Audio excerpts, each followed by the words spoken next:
Good morning, welcome to আলোর kitchen. আজকে পটলের একটা রেসিপি নিয়ে আমি এসেছি।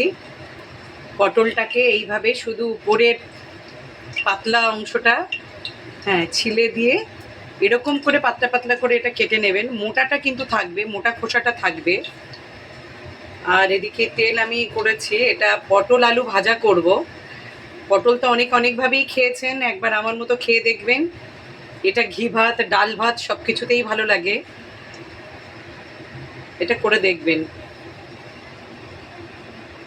প্রথমে তেলের মধ্যে আলুটা লাল করে তুলব।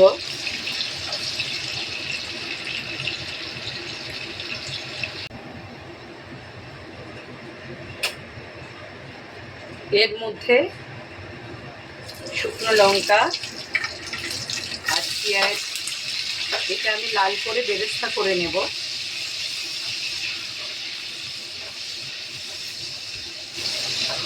মেন মশলা এটাই, পেঁয়াজ শুকনো লঙ্কা,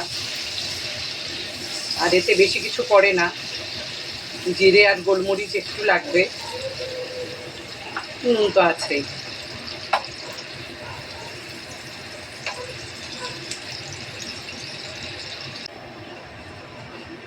পেঁয়াজ লঙ্কার বেরেস্তাটা আমি করে নিয়েছি ভাজা। এবার এই তেলের মধ্যেই পটলগুলো দিয়ে দেব। এর মধ্যে শুধু নুন দেব আমি। আর যারা শুকনো লঙ্কা খান না তারা কিন্তু কাঁচা লঙ্কা দিয়ে করতে পারেন। শুকনো লঙ্কা দিয়ে শুধু দিলে একটু ফ্লেভারটা ভালো আসে। আমি এর মধ্যে কাঁচা লঙ্কাটাও দেব শেষে।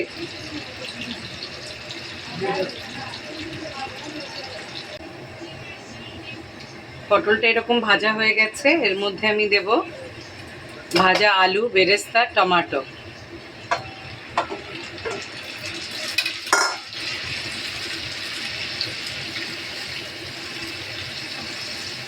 এর মধ্যে আমি দেব এইগুলো গলার জন্য যতটুকু জল লাগবে ততটুকু আমি জল দেব।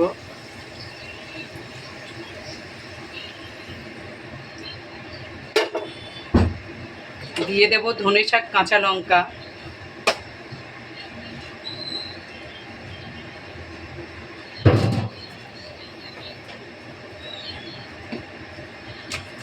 আর পড়বে জিরে,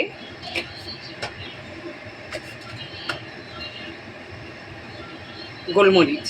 ব্যাস, এই দুটোই মশলা পড়বে, আর কিছু পড়বে না।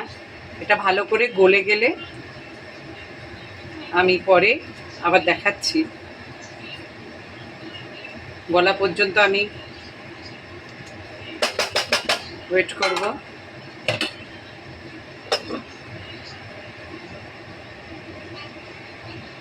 পটল আলু ভাজাটা কমপ্লিট হয়ে গেছে,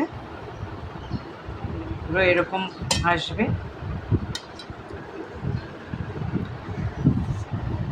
খেয়ে দেখবেন, এটা খুব ভালো, এত টেস্ট হয় যে গরম ভাতে ঘি দিয়ে এটা খেলেও খুব ভালো লাগে, ডাল ভাত দিয়ে খেলেও ভালো লাগে।